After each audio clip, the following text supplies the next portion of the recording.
आगे बढ़ रहे हैं। बिहार के समस्तीपुर में कल एक दरोगा की गोली मारकर हत्या कर दी गई। दरोगा नंद किशोर यादव की हत्या की करीब 24 घंटे बीत चुके हैं इस वारदात को, लेकिन अभी तक इस मामले में किसी की भी गिरफ्तारी नहीं हुई है। कल दरोगा पशु तस्करों के खिलाफ कार्रवाई के लिए टीम के साथ पहुंचे थे। उन्होंने इससे पहले मवेशियों से लदी गाड़ी भी पकड़ी थी। अचानक गिरोह से उनका सामना हो गया। बदमाशों ने फायरिंग कर दी, जिसमें दरोगा गंभीर रूप से जख्मी हो गए और बाद में उनकी मौत हो गई। इसके बाद पशु तस्कर अपनी गाड़ी के साथ फरार हो गए।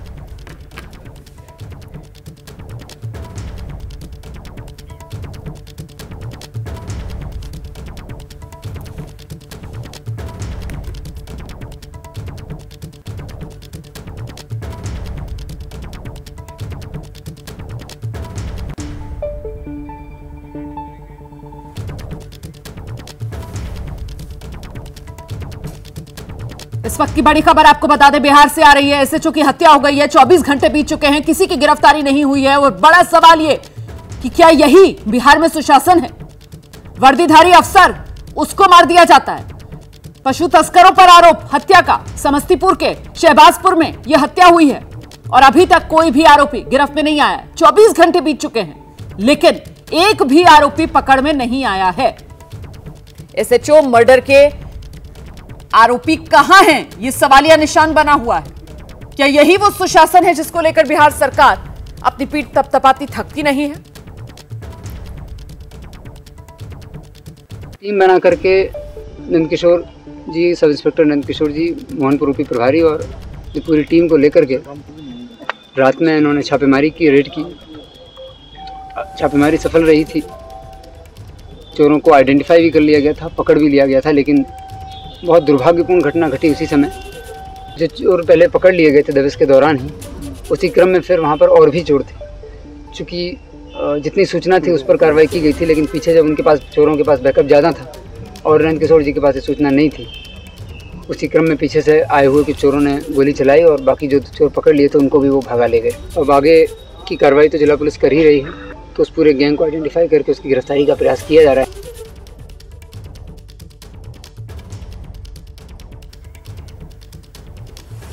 तो बड़ा सवाल यह है कि क्या बिहार में पुलिस भी सुरक्षित नहीं है? दरोगा के हत्यारे आखिरकार कब गिरफ्तार होंगे? 24 घंटे बीत चुके हैं, अब तक कोई सुराग इन आरोपियों का नहीं लग पाया। बीजेपी प्रदेश अध्यक्ष सम्राट चौधरी इस पूरे मामले पर क्या कह रहे हैं, सुनिए। नीतीश बाबू, आप तो बीमार हैं ही, आपकी पार्टी भी बीमार है और अब बिहार को बीमार आप कर रहे हैं। बिहार में अपराधी, शराब माफिया, बालू माफिया, जमीन माफिया घूम रहे हैं और पुलिस वाले को ही मार रहे हैं। कैसे सुशासन चलेगा? और सीधे आपको लेकर चलेंगे राजधानी पटना से। हमारे साथ हमारे सहयोगी शशांक इस वक्त मौजूद हैं। जरा जानते हैं शशांक से, अभी तक स्टेटस क्या है? आरोपी जो हैं पकड़ से तो दूर हैं, शिनाख्त वो हो पाई है या अभी वो भी नहीं हो पाई है? शशांक, देखिए, घटना को 32 घंटे होने जा रहे हैं, लेकिन किसी की भी गिरफ्तारी नहीं हुई है, ना पुलिस के हाथ कोई सुराग लगा है। जिस तरह से घटना हुई है, इससे अब आम लोग भी डरे हुए हैं और घर से निकलने में डर रहे हैं, घबरा रहे हैं। पुलिस वाले ही बिहार में सुरक्षित नहीं है। ये जो नंदकिशोर यादव जिनकी मौत हुई है, इनको सूचना मिली थी कि मोहनपुर ओपी क्षेत्र में कुछ पशु तस्कर आए हुए हैं। ये उनको पकड़ने गए थे, तभी पशु तस्करों ने इनके सीधे सिर में गोली मारी और ये सीरियसली इंजर्ड हो गए। पटना आते आते इनकी जो है वो मौत हो गई है। पुलिस वाले को गोली लगी है, लेकिन पूरी टीम गठित की गई है जांच के लिए, लेकिन उसको अब तक कोई सफलता नहीं मिल पाई है। ये जो कहा जाता है कि बिहार में सुशासन की सरकार है, उस पर सीधा सवाल उठ रहा है। जी, सीधा सवाल उठ रहा है सुशासन की सरकार पर। सियासत किस रूप में गरमा रही है?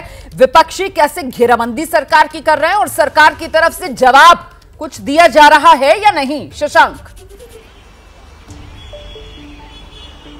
देखिए, बिहार बीजेपी अध्यक्ष ने तो नीतीश से इस्तीफे की मांग की है। सत्ता पक्ष की तरफ से कोई भी बड़ा नेता इस मुद्दे पर कुछ बोलने को तैयार नहीं है। कल स्वतंत्रता दिवस के दिन पुलिस अधिकारी की मौत हुई है, कोई बड़ा पुलिस अधिकारी भी इस पर अभी खुलकर कुछ नहीं बोल रहा है। वहां के जिला एसपी जरूर बयान दिए, लेकिन कोई भी सत्ता पक्ष का बड़ा नेता या बड़ा पुलिस अधिकारी इस मामले पर अभी खुलकर नहीं बोल रहा है। लेकिन हाँ, जो हमारी बातचीत हो रही है ऑफ द रिकॉर्ड, उन लोगों का कहना है कि ये जो पशु तस्कर हैं ये जल्द से जल्द पकड़े जाएंगे। उनको पकड़ने के लिए छापेमारी लगातार हो रही है, लेकिन कोई ठोस जवाब उनके पास नहीं है। शशांक, इस तमाम अपडेट के लिए नजर बना रखिए। जैसे ही कोई और जानकारी मिलेगी दर्शकों तक पहुंचाएंगे। तो कुल मिलाकर अभी तक हाथ खाली हैं। पुलिस वाले को ही मार दिया जाता है बिहार में, और सुशासन जिसका दावा किया जाता है उस पर प्रश्न चिन्ह लगता हुआ नजर आ रहा है, क्योंकि 24 घंटे बाद भी गिरफ्तारी तो दूर, किसी आरोपी की पहचान तक नहीं हो पाई है। आगे बढ़ रहे हैं, बात दिल्ली की करेंगे। दिल्ली में विधानसभा का विशेष सत्र आज से शुरू हो रहा है। यह सत्र 2 दिन तक चलेगा। यह सत्र तब शुरू हुआ है जब दिल्ली में ट्रांसफर पोस्टिंग से जुड़े अधिकार को लेकर केंद्र सरकार ने संसद से कानून पास करा दिया है। आम आदमी पार्टी और कांग्रेस सहित कई विपक्षी दलों ने हालांकि इस बिल का विरोध किया था। बावजूद इसके एनडीए सरकार के पास नंबर थे और वो बिल पास कराने में कामयाब रही। अब सबकी नजरें जो हैं वो दिल्ली विधानसभा पर टिकी हुई हैं। 2 दिन का ये विशेष सत्र जो आज से शुरू हुआ है, केजरीवाल सरकार की तरफ से सदन में क्या कुछ कहा जाता है, इसी को लेकर अब कयास लगाए जा रहे हैं।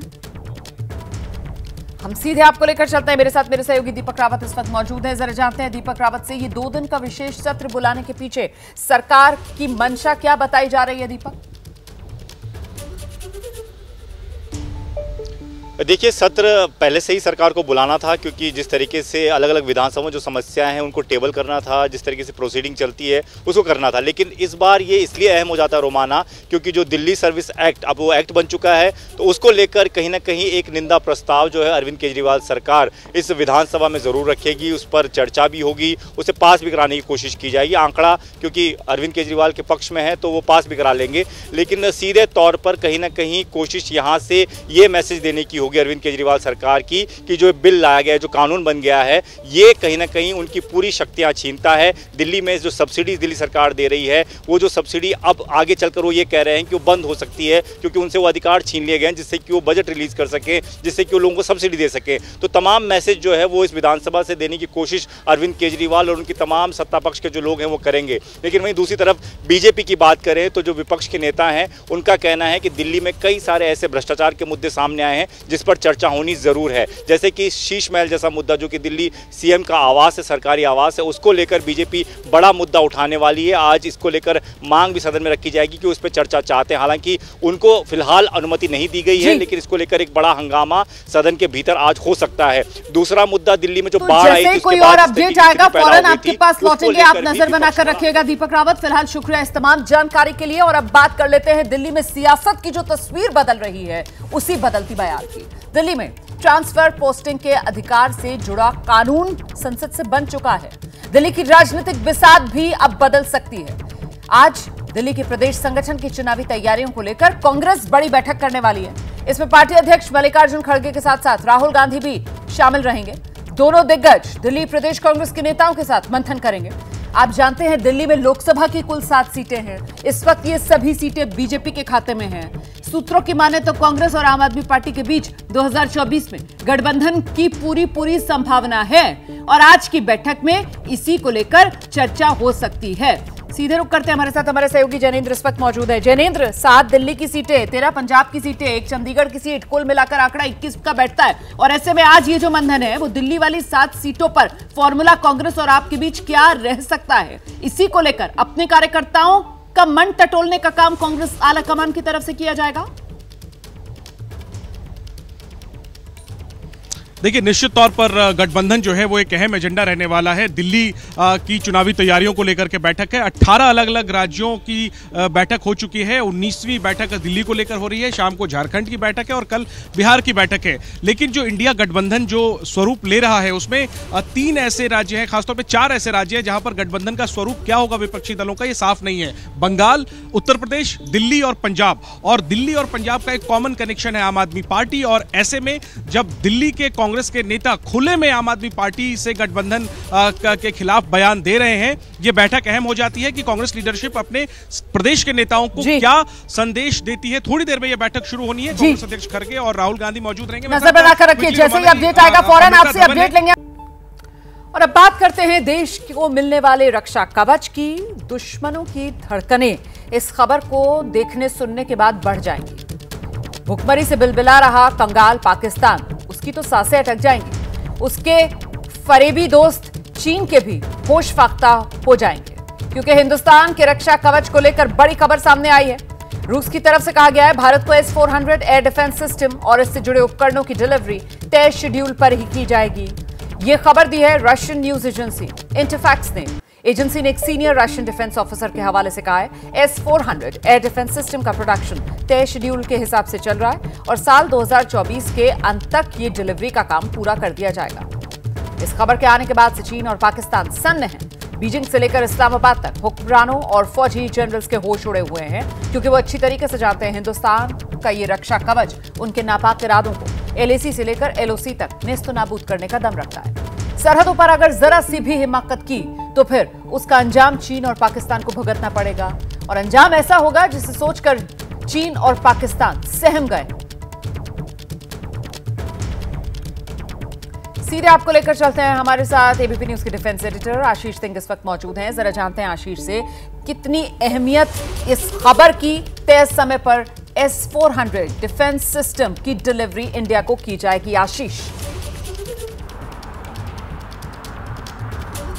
बिल्कुल रोमाना, देखिए बहुत ही एक इम्पॉर्टेंट डेवलपमेंट है और यहाँ पर मैं मॉस्को में हूँ और यहाँ पर आर्मी 2023 एक्सपो ऑर्गेनाइज किया गया है, जिसमें इस बात की पुष्टि कर दी गई कि S-400 की डिलीवरी तय समय पर ही होगी। आपको बता दूं कि 2018 में अक्टूबर में लगभग $5.5 बिलियन US में इंडिया ने रूस के साथ में एग्रीमेंट किया था 5 बैटरीज के लिए S-400 की 2 डिलीवरी पूरी तरह से हो चुकी है, जिसे कि एक पंजाब के पास में और एक नॉर्थ ईस्ट में ऑलरेडी डिप्लॉय कर दिया गया है। S-400 को तीसरी डिलीवरी शुरू हो गई है और जो बची हुई 2 डिलीवरीज हैं वो भी अगले 2 सालों में पूरी कर ली जाएंगी। और इसका मतलब साफ है कि जो भारत का एयर डिफेंस सिस्टम होगा, चाहे वो LOC हो या फिर LAC हो, पाकिस्तान के साथ हो या फिर चीन के साथ हो, वो पूरी तरह से ऑलरेडी अब आधा सिक्योर हो चुका है।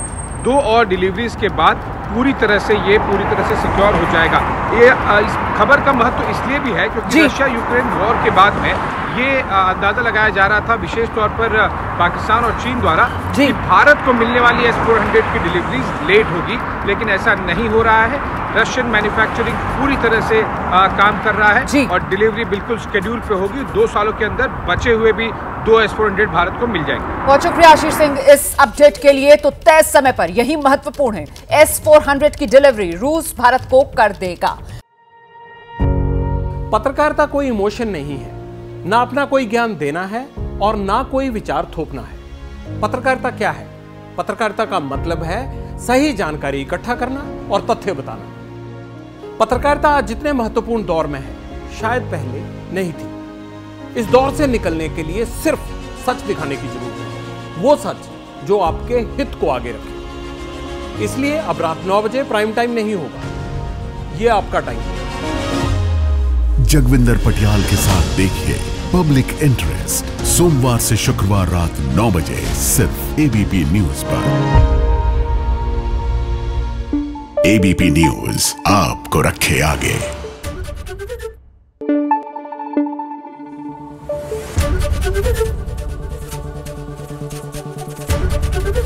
ABP न्यूज आपको रखे आगे।